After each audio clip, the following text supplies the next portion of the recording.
Hi everyone, welcome to DIY Ideas. So today I'm going to show you how you can make a really cool waterproof bag for yourself. So this is the style I chose and you can see what it looks like. So this is perfect for the pool, for example, or for the beach. I'm going to be using this for my masks, so I do want to keep them dry. So yeah, you can use this for pretty much whatever you want, really. So I'm going to show you how you can do this. It's going to be super simple. You can use different materials for this as long as they are waterproof.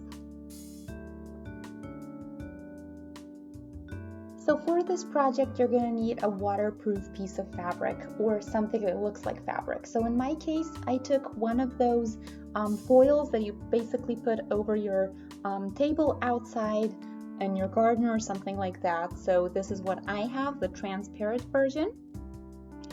So they are usually on a roll and you can just find different styles if you'd like those. I took the transparent one just to keep everything simple and easy to follow. So either way, you do want something that has a layer of waterproof fabric or waxed fabric even. Then we're going to use a zipper. We're of course going to use some waxed fabric for the edges to keep those waterproof as well. And then I have here some matching thread, of course. Something to measure with as well, and some paper clips or clothespins because regular pins are going to damage our fabric in today's project. And of course fabric scissors. So this is going to be super simple. You're going to need just one piece and this is going to be your entire bag later. So we do want this to be 20 centimeters times 50 centimeters. So 50 centimeters is the length and 20 centimeters is the height. So I took this because my zipper is actually 20 centimeters long. You can of course make this wider or even narrower if you'd like. Then I have some bias tape. So I have here 20 centimeters of length again. And we're going to do that 2 times as well as 2 times the length, but this time we're not going to be doing the 50 centimeters. Instead, we're going to be doing the half, so 25 centimeters. So before we get to the cutting, we're actually going to do that at the very end to keep everything neat. So of course you can use the bias tape here. I'm not going to be doing that. So as I mentioned, I'm going to be using some leftover waxed fabric pieces that I made into a bias tape shape. So this isn't real bias tape, as you can probably notice, but I actually ironed over it to make it look like bias tape. So you do want to have it neat, but all in all, you can do this out of pretty much every type of fabric that you have at home. So I again did the same thing as far as the size goes. So I have 2 pieces that are 20 centimeters long for this side, and they are going to be at the end. Then I have the 2 25 centimeter long pieces for the side, so that's what's going to go on the side later. So let's start right away with the shorter bands. So we're going to take one first, and then we're just going to start with the one edge here. So we're going to be working with the 20 centimeter edges first, and then later we're going to do the longer ones.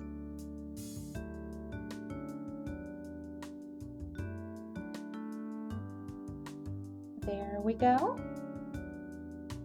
So now, instead of pins, what we would usually use, so we're going to be doing some paper clips, or you can even do, as I'm doing, some clothespins to keep everything in place. So because this is foil and plastic-like, I'm not going to be doing any pins just so I don't damage the fabric itself or the material itself, because we're doing this waterproof this time. So when you do the other side the same way, you're just going to do a regular straight stitch across this edge right here. So just as close as you can to the edge, and that's all you're going to need. Secure the edges as well to keep them all in place and to keep them from ripping, and that's pretty much it. So just a straight regular stitch there.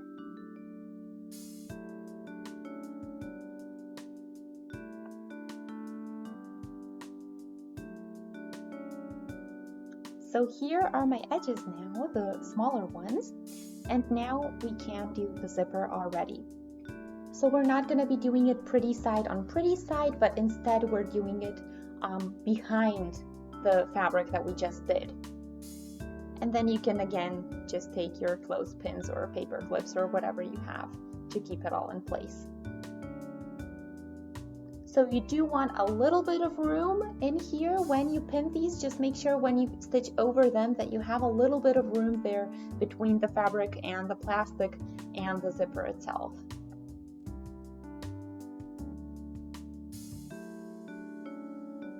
So don't worry if you have another stitch here, that shouldn't be a problem at all. It's going to be great in the end. So that's why I have a little bit of room here so that I can fit both stitches inside without any issues. So yeah, if you have a lot of experience and you already know how to do this, you can even do it without the paper clips, the clothespins, but either way, just do a regular straight stitch here. So I also have another tip. You can kind of unzip halfway your zipper, and that way make it easier for yourself to do the entire stitch as straightly as possible so that it doesn't slip because of the thickness of the actual metal zipper section.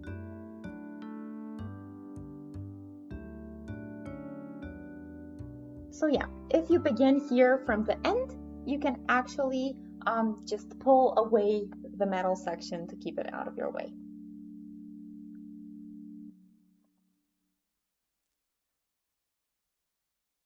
Okay, now that we're done, we're almost done with the entire project actually. All we need to do now are the sides. So you can place your zipper wherever you want. You can do it in the middle or you can do it on the very top. So I'm just showing you different versions of how it can look.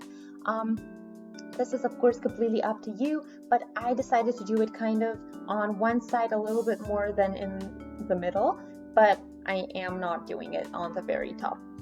So I'm leaving a little bit of room. You can of course, you don't have to iron over this, so that's the cool thing. You can just kind of fold it and it's going to keep its shape, which is going to help you have everything in place when you're working on the side stitches and closing up your entire back. So yeah, this is kind of the position that I want. And now these edges are what we're going to do, and we're going to do it out of the exact same waxed fabric. So if you're doing my size, I recommend doing a bit over 25 centimeters just to make sure in case you do end up with a little bit more than the exact half. You never really know before you get here. So a little bit more fabric is always better than a little bit less. So now we're going to stitch this up before we actually cut the very edges off.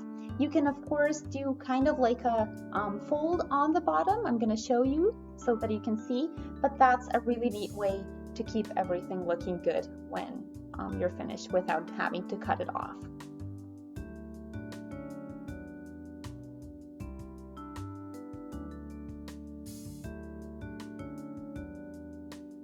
Okay, so now we're done, and I'm gonna unzip it and I'm gonna put my masks inside right now, but of course you can use this for pretty much anything. So for example, my idea was to use it for wet swimming suits or swimming pants or whatever you're wearing, just so you don't have everything else in your bag wet when you go swimming.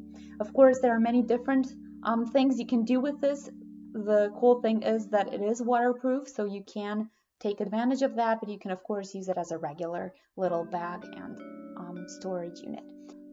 And yeah, I'm really loving the result. I think the stitches here on the sides especially turned out very neat and look very good.